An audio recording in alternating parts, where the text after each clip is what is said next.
Hello friends, ഈ ഒരു ഫോട്ടോയിൽ കാണുന്ന പെൺകുട്ടിയുടെ പേരാണ് റിൻസി എന്ന് പറയുന്നത്. കണ്ടാൽ തന്നെ എന്ത് പാവമായിട്ടുള്ള കുട്ടിയാണല്ലേ.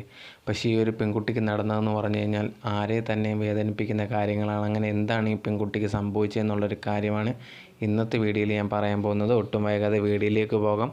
ഈ സംഭവം നടക്കുന്നതെന്ന് പറഞ്ഞാൽ 2017 ജൂലൈ 28-നാണ്. അത് കൊല്ലം ജില്ലയിലാണ് നടക്കുന്നത്. ഈ ഒരു പെൺകുട്ടിയുടെ പേര് റിൻസി എന്നാണ്. 16 വയസ്സാണ് ഈ ഒരു റിൻസിക്കുള്ളത്. അതൊരു ഒറ്റ മോളാണ്. 16 വയസ്സെന്ന് പറയുമ്പോഴത്തേന് ഇപ്പം തന്നെ ഒരു +1 ആ ഒരു സമയത്താണ് പഠിച്ചുകൊണ്ടിരിക്കുന്നത്. അങ്ങനെ ഇരിക്കുന്ന സമയത്ത് ഒരു ദിവസം രാത്രി എന്ത് ചെയ്തെന്ന് പറഞ്ഞാൽ ഈ ഒരു റിൻസി വീട്ടിലിരുന്ന് പഠിച്ചുകൊണ്ടിരിക്കുകയാണ്. ആ സമയത്ത് അമ്മ ചായയൊക്കെ ഇട്ടുകൊണ്ട് വന്നിട്ട് മോളെ ഇനി എന്തെങ്കിലും വേണോ എന്നൊക്കെ ചോദിച്ചപ്പം അന്ന് രാത്രി ഒരു 12 മണിയൊക്കെ ആയപ്പം പഠിച്ചുകൊണ്ടിരിക്കുകയാണ്. അപ്പം റിൻസി പറഞ്ഞു, ഒന്നും വേണ്ട അമ്മേ, അമ്മ പോയി കിടന്നോളൂ, ഞാൻ പഠിച്ചിട്ട് കുറച്ച് കഴിഞ്ഞിട്ട് കിടന്നോളാം എന്ന് പറയുന്നു. ഇത് കേട്ട് അമ്മ എന്ത് ചെയ്യുന്നു, ഓക്കെ മോളെ നീ കിടന്നോ, ഞാനും അച്ഛനും പോയി കിടക്കുമെന്ന് പറഞ്ഞ് പോയി കിടക്കുന്നു. റിൻസി പഠിച്ചുകൊണ്ടിരിക്കുമായിരുന്നു. അങ്ങനെ രാവിലെ ആവുന്നു, അമ്മയുണ്ടെങ്കിൽ എണീറ്റിട്ട് മോളെ റിൻസിയെ പോയി നോക്കാമെന്ന് പറഞ്ഞ് പോയി നോക്കിയപ്പം കാണാം റിൻസി ആ ഒരു കട്ടിലിൽ കിടപ്പുണ്ട്. അതുപോലെ തന്നെ റിൻസിയുടെ റൂമിൽ നിന്ന് വെളിയിലേക്ക് ഒരു ഡോറ് ചെറുതായിട്ട് തുറന്ന് കിടക്കുന്നത് കണ്ടു. റിൻസിയെ പോയി വിളിക്കാമെന്ന് പറഞ്ഞ് ചെന്ന് നോക്കിയിട്ട് റിൻസി വിളിച്ചിട്ടാണെങ്കിൽ റിൻസി അനങ്ങുന്നൊന്നുമില്ല. കുറേ നേരമായിട്ട് ഇങ്ങനെ വിളിച്ചുകൊണ്ടേ ഇരിക്കുവാണ്. പക്ഷേ റിൻസി അനങ്ങുന്നേയില്ല. ഇതുണ്ടെങ്കിൽ ഈ ഒരു അമ്മയ്ക്ക് ഭയങ്കരമായിട്ട് പേടിയായി. ഭയങ്കരമായിട്ട് തട്ടി വിളിച്ചിട്ടൊന്നും റിൻസി എണീക്കുന്നില്ല. ഭയങ്കര ടെൻഷനായി. ഉടനെ തന്നെ ഭർത്താവിനെ പോയി വിളിക്കുന്നു. ഭർത്താവിനെ ചെന്ന് വിളിച്ച് അദ്ദേഹം വന്നിട്ട് നോക്കുമ്പോഴത്തേന് റിൻസി നല്ലോണം വിളിച്ചിട്ട് റിൻസി എണീക്കുന്നേയില്ല. നോക്കിയപ്പോൾ കാണാം ഭയങ്കരമായിട്ട് തൊട്ട് നോക്കിയപ്പോൾ കാണാം ഭയങ്കരമായിട്ട് തണുത്തിരിക്കുന്നു. ഇത് കണ്ടപ്പോൾ തന്നെ വീട്ടുകാർക്ക് മനസ്സിലായി റിൻസിക്ക് എന്തോ പറ്റിയിട്ടുണ്ടെന്ന്. ഉടനെ തന്നെ ആംബുലൻസ് വിളിച്ച് ഹോസ്പിറ്റലിലേക്ക് കൊണ്ടുപോവുകയാണ് ചെയ്തത്. അവിടെ ചെന്നപ്പോഴാണ് മനസ്സിലായി റിൻസി മരണപ്പെട്ടു എന്നുള്ളൊരു കാര്യം. ഇത് കേട്ടത് വീട്ടുകാർ ഭയങ്കരമായിട്ട് ഷോക്കാവുന്നു. എന്ത് പറ്റിയെന്നുള്ള കാര്യമൊന്നും അറിയാൻ പറ്റുന്നില്ല. റിൻസി എന്ത് പറ്റിയെന്ന് ഒന്നും തന്നെ അറിയാൻ പറ്റുന്നില്ല. ആ സമയത്താണ് പോലീസിന് കംപ്ലയിൻറ്റ് കൊടുക്കുന്നത്. കാരണം എന്ന് പറഞ്ഞാൽ ഈ ഒരു അമ്മ റൂമിൽ കയറി വന്നപ്പോൾ ഞാൻ പറഞ്ഞിരുന്നല്ലോ, വെളിയിലോട്ടുള്ള ആ ഒരു ഡോറ് തുറന്ന് കിടക്കുന്നതാണ് കണ്ടത്. ഇത് കണ്ടപ്പം തന്നെ ഒരു ഡൗട്ടും തോന്നി, പെട്ടെന്ന് മോളിങ്ങനെ മരിച്ചതും കണ്ടത്. പോലീസിന് കംപ്ലയിൻറ്റ് കൊടുക്കുന്നു. പക്ഷേ പോലീസിൻ്റെ ഒരു അന്വേഷണം എന്ന് പറഞ്ഞാൽ വലിയ മിതസ്ഥിതിയിലാണ്. ഭയങ്കരമായിട്ട് അത് പെട്ടെന്ന് സ്പീഡപ്പ് ആക്കാനും ഒന്നും തന്നെ ചെയ്യുന്നില്ല. പതുക്കെ എന്താണ് കാര്യങ്ങളെന്നൊക്കെ അന്വേഷിച്ച് പതുക്കെ പോകുന്നേ ഉള്ളൂ. അവരുടെ വീട്ടിലൊക്കെ വന്നിട്ട് ഉണ്ടെങ്കിൽ നോക്കുന്ന രീതിയും ഒക്കെ ഭയങ്കര സാധുവായിട്ടാണ് അവർ നോക്കിക്കൊണ്ടിരുന്നത്. അങ്ങനെ ഇരിക്കുമ്പോഴാണ് ഈ ഒരു ഫോറൻസിക് പരിശോധനയിൽ കാണുന്നത് ഈ ഒരു പെൺകുട്ടിയുടെ കൈയും കാലും ഒക്കെ കിട്ടിയതായിട്ടുള്ള മാർക്കൊക്കെ കാണുന്നുണ്ട്. അതുപോലെ തന്നെ ശാരീരികമായിട്ടുള്ള ബന്ധത്തിൽ ഏർപ്പെട്ട് ഉള്ള രീതിയും കാണുന്നുണ്ട്. ഇതെല്ലാം ആ ഒരു റിപ്പോർട്ടിൽ കാണുന്നുണ്ട്. ഇത് കണ്ടപ്പോഴത്തേന് പോലീസുകാർ വീട്ടിൽ വന്ന് ചെക്ക് ചെയ്യുമ്പോഴത്തേന് അവിടെ ഒരു കട്ടിൻ്റെ അടുത്തായിട്ട് ഒരു കയറ് കിടക്കുന്നത് കണ്ടു. ആ വീട്ടുകാരുടെ അടുത്ത് ചോദിച്ചപ്പോൾ ഈ കയർ ആരുടെയാണെന്ന് ചോദിച്ചപ്പോഴത്തേന് എന്തിനാണ് യൂസ് ചെയ്യുന്നത് പറഞ്ഞപ്പോഴത്തേന് ഈ ഒരു ഈ ഒരു റിൻസിയുടെ അച്ഛൻ ഉപയോഗിക്കുന്ന കയറാണ്, അവിടെ ആവശ്യത്തിനൊക്കെ യൂസ് ചെയ്യുന്ന ഒരു കയറാണെന്ന് പറയുന്നു. ഇത് കേട്ടത് പോലീസുകാർക്ക് ഒരു ഭയങ്കരമായിട്ട് ഡൗട്ട് അടിക്കുന്നു ഈ ഒരു അച്ഛന് മേലിൽ. കാരണം എന്ന് പറഞ്ഞു കഴിഞ്ഞാൽ ഇത് അദ്ദേഹത്തിൻ്റെ കയറാണ്, അതങ്ങനെ ഈ റൂമിൽ വന്നു എന്നുള്ള കാര്യങ്ങളൊക്കെ ഡൗട്ട് അടിക്കുന്നു. അങ്ങനെ പോലീസിന് ഡൗട്ട് തോന്നിയ ഒരു അച്ഛനെയാണ് അദ്ദേഹത്തിനെ വിളിച്ച് ചോദ്യം ചെയ്യുന്നത്. അതുപോലെ തന്നെ അമ്മയെ വിളിച്ചും ചോദ്യം ചെയ്യുന്നു. ഇങ്ങനെയുള്ള കാര്യങ്ങൾ അച്ഛനോട് ചോദിക്കുന്നത്, എവിടെയാണ് നിങ്ങൾ ആ സമയത്ത് ഉണ്ടായിരുന്നത് എന്നുള്ള കാര്യങ്ങൾ, നിങ്ങൾ റൂമിൽ തന്നെ ആയിരുന്നോ എന്നുള്ള കാര്യങ്ങളൊക്കെ ചോദിക്കുമ്പോൾ അദ്ദേഹം ഭയങ്കര വിഷമിച്ചിരിക്കുകയാണ്. കാരണം ഒരു സ്വന്തം മോള് തന്നെ മരിക്കുന്നത് താനാണ് കാരണം എന്നൊക്കെ പറയുമ്പോൾ ഉണ്ടാകുന്ന ഒരു വേദനയുണ്ടല്ലോ. ഈ സമയത്ത് അമ്മയെടുത്ത് ചോദ്യങ്ങളൊക്കെ ചോദിക്കുമ്പോൾ അമ്മ പറയുന്ന ഒരു കാര്യം, തൻ്റെ ഭർത്താവാൻ ഒരു ചാൻസും ഇല്ല, അദ്ദേഹം എൻ്റെ കൂടെ തന്നെ ഉണ്ടായിരുന്നു, നിങ്ങൾ അന്വേഷിക്കുന്നത് തെറ്റാണെന്നുള്ള കാര്യങ്ങളൊക്കെ പോലീസ് അതിൻ്റെ അടുത്ത് ഇങ്ങനെ പറഞ്ഞുകൊണ്ടിരിക്കുന്നു. ഇങ്ങനെ പോകുമ്പോഴത്തേന് ഇവർ അന്വേഷണമൊന്നും നല്ലോണം പോകുന്നില്ലെന്ന് വീട്ടുകാർക്ക് തോന്നുന്നു. അതുകൊണ്ട് തന്നെ ഇവർ ക്രൈം ബ്രാഞ്ചിനെ അന്വേഷിക്കാൻ വേണ്ടി അതിനുവേണ്ടി പറയുകയാണ് ചെയ്തത്. എന്ത് ചെയ്തെന്ന് പറഞ്ഞാൽ അങ്ങനെ ക്രൈം ബ്രാഞ്ചിലേക്ക് ഈ ഒരു അന്വേഷണം പോകുന്നു. അവരെന്ത് ചെയ്യുന്നു എന്ന് പറഞ്ഞു കഴിഞ്ഞാൽ വന്നതിന് ശേഷം ഫസ്റ്റ് ഈ ഒരു കയറിൻ്റെ ഈ ഒരു കാര്യം തന്നെയാണ് എടുക്കുന്നത്. അച്ഛനിലേക്ക് ഡൗട്ട് പോകുന്നു.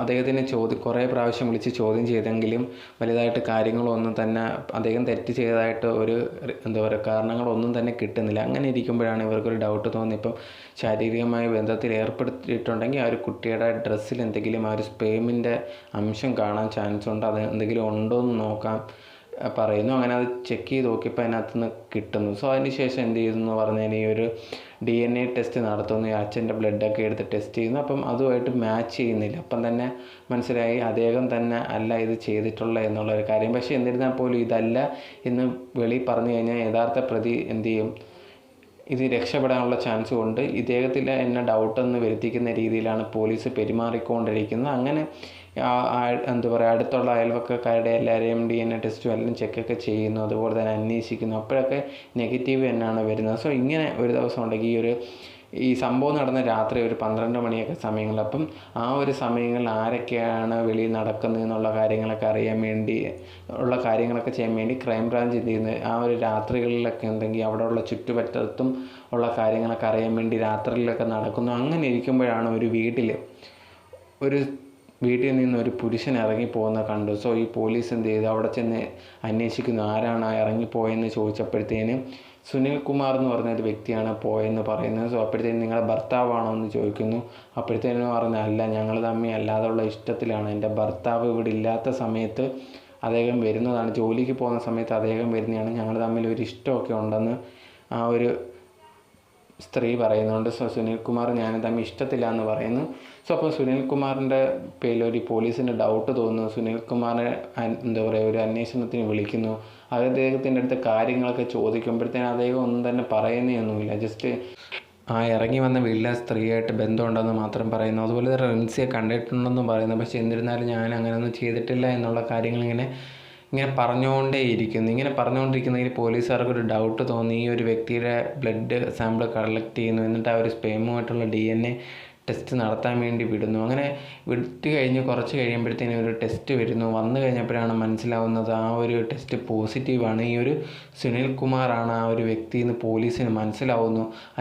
മനസ്സിലായതിന് ശേഷം ഈ ഒരു പോലീസ് എന്ത് ചെയ്യുന്നു, അവരുടെ മുറയ്ക്ക് ചോദ്യം ചെയ്യുമ്പോഴാണ് ഈ ഒരു സുനിൽകുമാർ ഓരോരോ കാര്യങ്ങളായിട്ട് പറയാൻ തുടങ്ങിക്കൊണ്ടിരുന്നത്.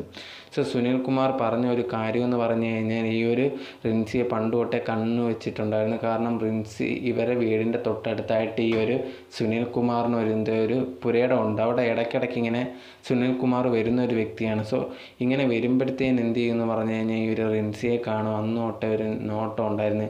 കാരണം ശാരീരികമായിട്ടൊരു ബന്ധത്തിനോട് താല്പര്യമുണ്ട്. സോ അന്ന് തൊട്ടേ നോട്ടം ഇടുമായിരുന്നു. അങ്ങനെ ഇരിക്കുമ്പോഴാണ് ഈ ഒരു അടുത്തുള്ള സ്ത്രീയുടെ വീട്ടിൽ വരുന്നതും ആ ഒരു ബന്ധത്തിലൊക്കെ ഇരിക്കുന്ന സമയത്ത് ഒരു റിൻസി എപ്പോഴാണ് ഉറങ്ങുന്നതെന്നുള്ള കാര്യങ്ങളൊക്കെ നോട്ട് ചെയ്ത് വെക്കുന്നു. ഈ പഠിക്കുന്ന സമയം ഇപ്പോഴാണ്, അതുപോലെ തന്നെ ഈ രാത്രിയിൽ പഠിച്ചുകൊണ്ടിരിക്കും ഇപ്പോഴാണ് ഉറങ്ങുന്നതെന്നുള്ള കാര്യങ്ങളൊക്കെ മനസ്സിലാവുന്നു. അങ്ങനെ ഇരിക്കുമ്പോഴാണ് ഒരു ദിവസം എന്ത് ചെയ്തെന്ന് പറഞ്ഞു കഴിഞ്ഞാൽ, ഈ ഒരു വ്യക്തി സുനിൽകുമാർ ഇങ്ങനെ 2017 ജൂലൈ 28 വീടിൻ്റെ വെളിയിൽ വന്നിങ്ങനെ നിൽക്കുമായിരുന്നു. അപ്പോഴത്തേനും ഈ ഒരു അമ്മ എന്താ പറയുക, ചായയൊക്കെ കൊണ്ടു കൊടുക്കുന്നത് കേൾക്കുന്നു. അതുപോലെ തന്നെ ഇനി എന്തെങ്കിലും വേണമെന്നൊക്കെ ചോദിക്കുന്നതൊക്കെ കേൾക്കുന്നു. അതുവരെ വെളിയിൽ നിൽക്കുന്നു. റിൻസി പഠിച്ചു കഴിഞ്ഞിട്ട് എന്ത് ചെയ്ത് കയറി കിടന്നുറങ്ങുന്നു. ഉറങ്ങുമ്പോഴത്തേന് ഇത് എന്ത് ചെയ്യുന്നു പറഞ്ഞു കഴിഞ്ഞാൽ, സുനിൽകുമാർ പതുക്കെ അകത്തേക്ക് കയറി വന്ന ഡോർ പതുക്കെ തള്ളുന്ന വഴിക്ക് ഒരു റൂമിൻ്റെ ഒരു കുറ്റി എന്ന് പറഞ്ഞാൽ വലിയ ബലമൊന്നും ഉണ്ടായിരുന്നില്ല. അത് ഭയങ്കരമായിട്ട് കേടായിട്ടിരിക്കുമായിരുന്നു. അപ്പോഴത്തേനും ഒറ്റ തള്ളി തന്നെ അത് തുറന്നു. അപ്പോഴത്തേനും ഒരു വ്യക്തി അദ്ദേഹത്തിൽ പെട്ടെന്ന് കയറി വന്ന് റിൻസി കാണുകയും ചെയ്തു. കണ്ടപ്പോഴത്തേനും എന്ത് ചെയ്യുന്നു പറഞ്ഞ് പെട്ടെന്ന് നിലവിളിക്കാൻ നേരത്തെ ഈ ഒരു സുനിൽകുമാർ വന്ന് പൊത്തിപ്പിടിക്കുകയാണ് ചെയ്തത്. പൊത്തിപ്പിടിച്ചതിന് ശേഷം കൈകളും കാലുകളും കെട്ടിയിടുകയാണ് ചെയ്തത്. അതിനുശേഷം ഉണ്ടെങ്കിൽ ശാരീരികമായിട്ടുള്ള ബന്ധത്തിൽ ഏർപ്പെടുകയും ചെയ്തു. അതിനുശേഷം എരിച്ച് കൊല്ലുകയാണ് ചെയ്തത്.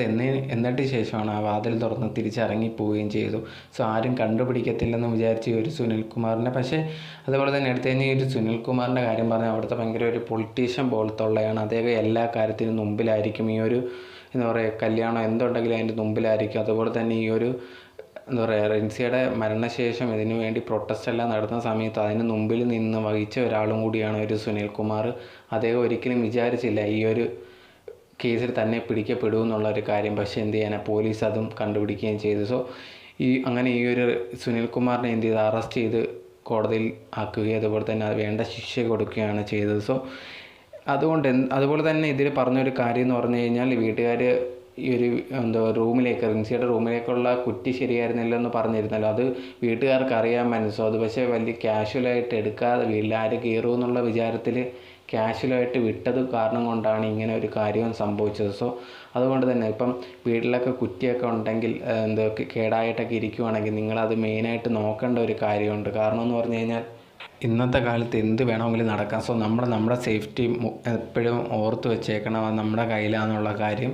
സോ അത് മെയിനായിട്ട് ചെയ്യേണ്ട ഒരു കാര്യമായിരുന്നു. പക്ഷേ വീട്ടുകാരത് ചെയ്തില്ല.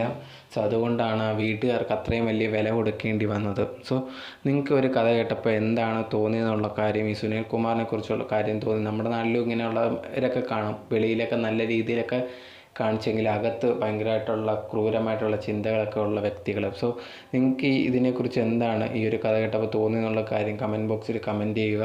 സോ ഇതുപോലെ തരമുള്ള വീഡിയോ ഞാൻ അടുത്തതായിട്ട് ഉടനെ തന്നെ ചെയ്യുന്നതായിരിക്കും. സോ ഇനി ക്രൈം റിലേറ്റഡ് ആയിട്ടുള്ള വീഡിയോസൊക്കെ കിട്ടണമെങ്കിൽ എൻ്റെ ചാനൽ സബ്സ്ക്രൈബ് ചെയ്ത് വെക്കുക, എന്നാലേ നിങ്ങൾക്ക് കിട്ടത്തുള്ളൂ. അതുപോലെ തന്നെ അടുത്തുള്ള ബെൽ ബട്ടൺ അമർത്തിയാലേ നോട്ടിഫിക്കേഷനും കിട്ടത്തുള്ളൂ. നിങ്ങൾക്ക് ഈ വീഡിയോ ഇഷ്ടപ്പെട്ടെന്ന് വിചാരിക്കുന്നു. സോ ഇഷ്ടപ്പെട്ടാൽ ലൈക്ക് ചെയ്യുക, ഷെയർ ചെയ്യുക, കമൻറ്റ് ചെയ്യുക. സോ അടുത്തൊരു വീഡിയോ ആയിട്ട് വരുന്നവരെ ബൈ.